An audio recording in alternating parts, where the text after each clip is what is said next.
If you ever felt intimidated by the idea of painting complex compositions, you're not alone. Today I'm going to share 10 tips that helped me grow my watercolor skills from painting a single flower or a leaf to tackling very intricate and detailed subjects like this beautiful peony flower. Thank you Squarespace for sponsoring this video. More on that later. In this video we'll explore various watercolor techniques. I'll break it down step by step, but more importantly, I'm going to give you some practical advice and actionable steps that will not only simplify the process, but also inspire you to have the confidence to paint complex compositions on your own. So let's dive in. The link to my reference photo is in the video description. Feel free to use it. And as always, I posted a black and white outline and a real-time recording of this demo on my Patreon channel. Before I get into the specific watercolor techniques and materials I use, I have to share the most important tip for leveling up your skills, and it is to start before you feel like you're ready. It's the most effective and most often overlooked advice that applies to any art medium, so don't stay too long in your comfort zone. You need to dive in and give yourself permission to explore and make mistakes at first. I often hear from you in the comments that complex subjects are intimidating, and that's okay. They're intimidating for me as well. There's obviously more room for error when you need to apply many layers of color, and let's be honest, sometimes it's difficult to know where to start. We'll talk about those things in a minute, but the main tip that helped me progress over the years is setting the fears aside and tackling the most complex subjects before I felt I was ready. The key is to recognize that mistakes are part of the learning process, and the only way to get to where you want to go is to start challenging yourself one painting at a time.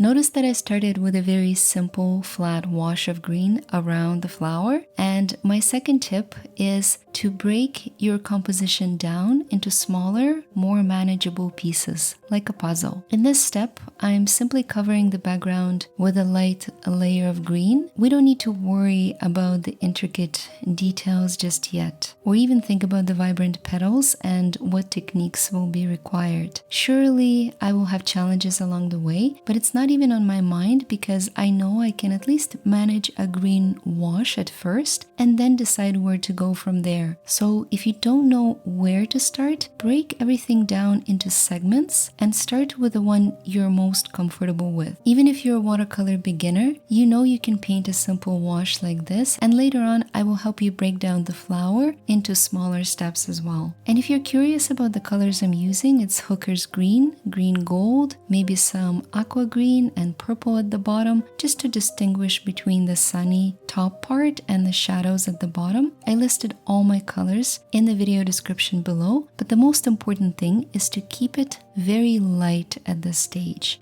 And this is my tip number 3 as I move on to the flower petals. Let's make sure to keep our initial washes very, very diluted, never reaching full color saturation. This way we can test our pigments, adjust our palette, and even lift or cover unsuccessful strokes if we're unhappy with the progress. You can see how watered down my colors are if you look at my palette, and I'm gently testing different hues, mostly focusing on quinacridone coral for the warmer petals and carmine for the vivid, darker segments. In some areas where I see lots of shadows, I may introduce purple. I also observe that some petals are white and only contain a few red stripes, but I'm not going to paint those details yet. It's completely unnecessary at this stage, and it's only going to confuse me if I try. Which leads me to tip number 4. Focus on larger shapes first and tackle the details later. A common mistake I see beginners make is attempting to capture the details before establishing the main blocks of color. My advice is to always leave the details until the end, especially if you're painting something new and complex. For example, one big color segment I see is the yellow stamens in the center, and although I'm unsure at this stage how to tackle them, I know the base color is yellow, so let's just gently add some cadmium yellow in the center, maybe drop some green to create dimension, and blend it all softly into the background. So no need to rush or worry at this stage about any individual stamen. Let's just leave it to dry. Remember to trust the process, never rush yourself, especially when painting unfamiliar subjects. Another typical example of this would be if you're working on a portrait and you rush to paint the eyelashes or the eyebrows before finalizing the overall skin tone. It always ends up looking a bit unnatural, and we discussed this during the recent portrait tutorial. I can tell you from experience that more often than not, it leads to mistakes, and it's especially counterproductive if you're painting something very difficult and you're not quite sure how the overall process will go. In case of this flower, I was definitely intimidated at first by all the intricate coloring on the petals, so I just focused on establishing the main blocks of color, the largest petals that were easy to identify, and this gave me the confidence to continue and not to be discouraged by some small fragment that I would have overworked otherwise. And while my petals are drying, all I'm doing is painting around the leaf silhouettes using a slightly darker, more concentrated green, once again skipping the details and just focusing on larger shapes. Before I come back to the petals, allow me to tell you briefly about the sponsor of this video, and then I'll come back and we will tackle the most difficult and intricate parts. Squarespace is a very powerful online platform, the one I'm currently using to build my illustration portfolio and to organize all the different products and services that I offer as part of my creative practice. The most impressive feature by far is their guided design system. They call it the Squarespace Blueprint. It's super easy to use. You don't need to be an expert in web design. Simply choose one of their beautiful professional layouts, adjust the flexible templates as much as you want. You can add text, images, video, courses, and even online memberships directly on your website. And your website will automatically be optimized to look great on any phone or desktop computer, so your work can get discovered more often and by more people. Visit Squarespace for a free trial and use my custom link to save 10% off your first purchase of a website or domain. So now we're back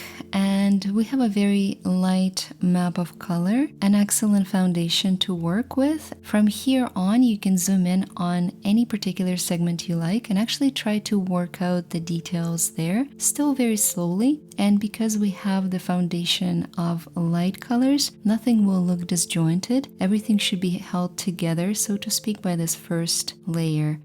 It is a bit of a mind trick, but typically by this stage, I start feeling a lot more confident. And because I approach all the different pieces separately, breaking it down into more manageable segments, it never feels too overwhelming.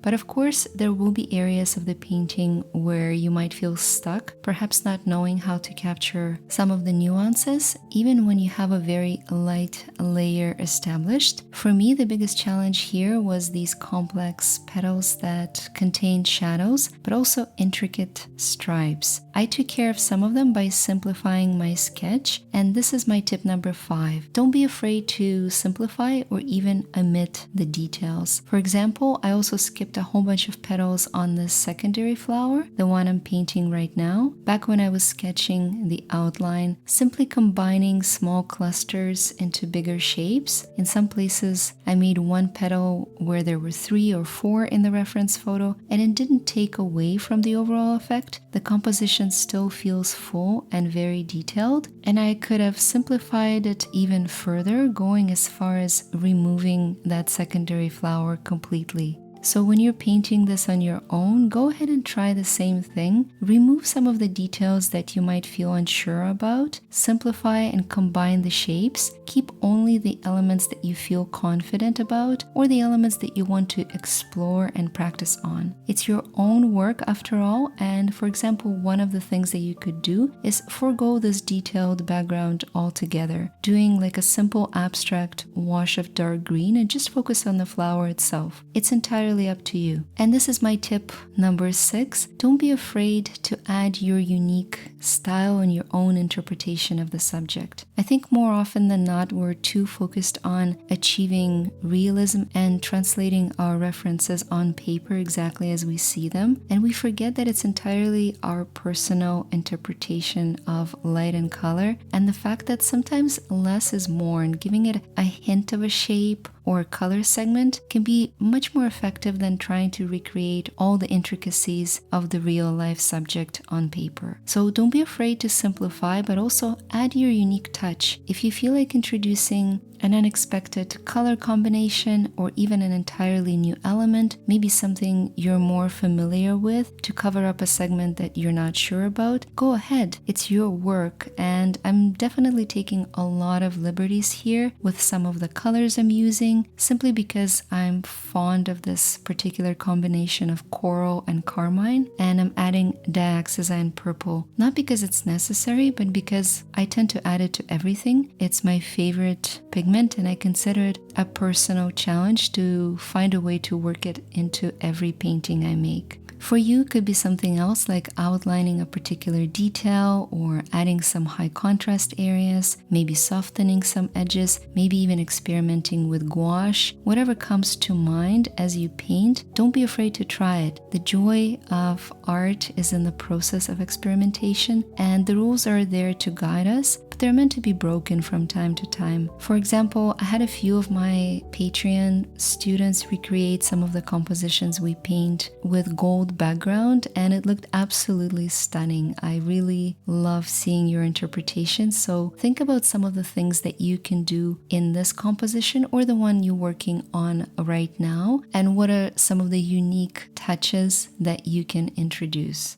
With that said, I do obsess oftentimes about capturing the realistic nuances in my references, and I want to get really detailed. In this particular composition, I wanted to capture the coloring at least on the foreground petals exactly as it was in the reference. And for complex coloring like this, I have to break it down into extra steps. So this is my tip number 7. Break down the most complex segments into separate washes or layers of color. What I typically do is I try to capture a larger and softer color transitions first, like I'm doing on this petal, let it dry, and then come back to add smaller details. If you zoom in on the reference photo very closely, you'll see that there's several layers of color, light and shadow on this petal, and the way I broke it down was at first I painted just a soft wash of light purple to capture the shadow at the base of the petals. Now I'm adding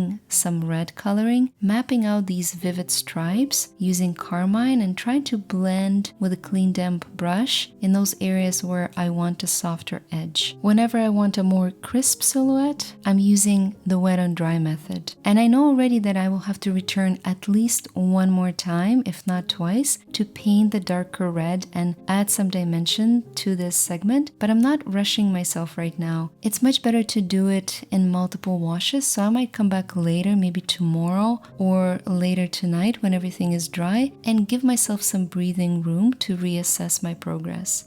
At this point, I'm just going to outline the stamens in the center again, and notice how much I'm simplifying and combining a lot of the smaller stamen shapes that I see, never attempting to capture every single detail, but just the general look and feel of that central element. I'm not even worried about the darker oranges and yellows there, because as we already discussed, we can always come back and add them later.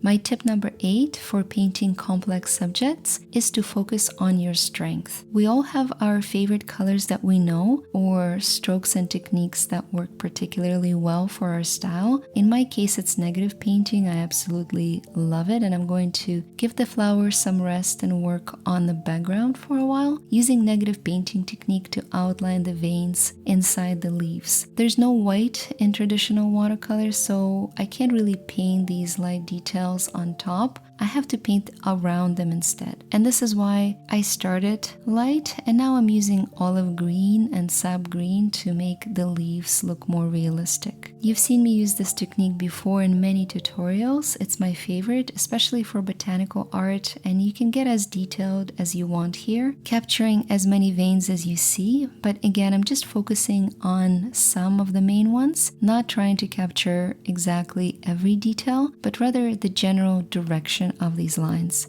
So just to recap what I was saying earlier, if you have a technique or a trick that works particularly well and you're getting stuck or intimidated by a particular subject or component in your composition, then lean into your strength. It could be how well you use wet on wet technique and soft blending, or maybe you're particularly fond of granulating pigments and want to do an abstract wash of granulating greens instead of trying to pack all these lines and tiny details the way I do. Whatever works for you, use it to your advantage. There's no right or wrong way of painting anything, and I don't want you to ever feel like something has to be done just so because a person on the internet like me is painting it in a particular style. Give it a try and introduce your own variations and interpretations based on the skills you have and figure out what works. The main thing is to start, which goes back to my very first tip. You have to take that leap and embrace the journey.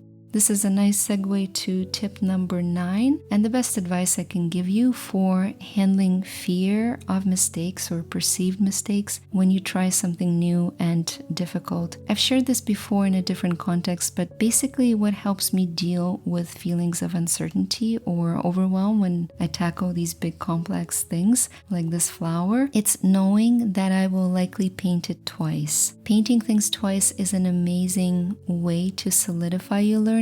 I almost always do. You've seen it recently with the purple flower, lots of bird compositions we did together. Basically, you give yourself permission to make all your mistakes in the first version. Make them without fear or any sort of expectation of being perfect. And the truth is, these mistakes or unsuccessful attempts are the ones that really help us progress. By allowing yourself to test things out and explore the subject freely, you remove that need for perfection and the fear of starting something new. It's somewhat similar, I suppose, to painting a study, which is a very simplified, small version of your composition. I prefer to do a full painting start to finish twice, but the principle is the same, and it really helps if you feel anxious or unsure about your skills. Now, I went over all my layers once or twice in some areas at this point, gradually building more value, and because I made sure to start very light, I had a lot of room to add more details. It doesn't always work out. Sometimes